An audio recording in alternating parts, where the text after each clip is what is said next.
Bancada Partido Libertação Popular e uma Fucum Parlamento Nacional afirma será ser hak foda banheira CNRT upun atau hal auditório basesta básica implemou subsídio dólar atus rua ba comunidade sira. Tuir deputada bancada PLP Maria Angelina Lopes Sarmento ba estelnya parlamento segunda decata labele tau ba auditoria tambah auditoria magbele sukat gestão saudável. Nia afirma, PLP contente se a auditoria ba cesta básica se contribui ba gestão transparente, promove boa governação no ratura Estado de Direito Democrático e nia fatimos.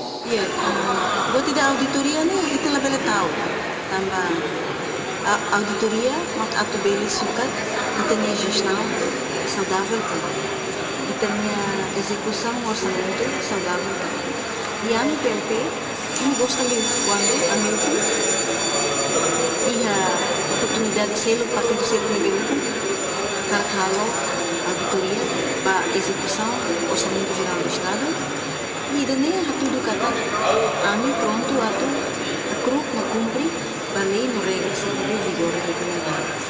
Além de vice-presidente bancada Fratalin, deputado Antoninho Bianco Hateten, uluk auditoriane mekanismo ida atau deteta buat lalos. Dia afirma, processo inquérito ka processo auditoriane normal, qualquer partido ida bele halo. Agora, uluk auditoriane tem que mekanismo ida atau deteta buat lalos lah. Claro, a sanção no uluk CNRT halo clear não se ha. Continuação, falo, esse processo é lá, é normal, né? É uma parte integrante do processo de desenvolvimento, plano, execução, controle, até que a auditoria, né?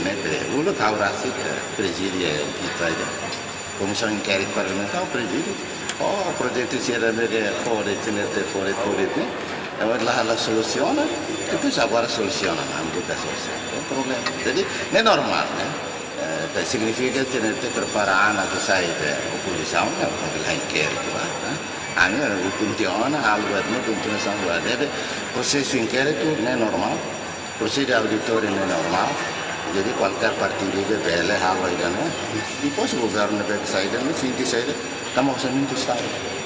Domingo Soares, STL News.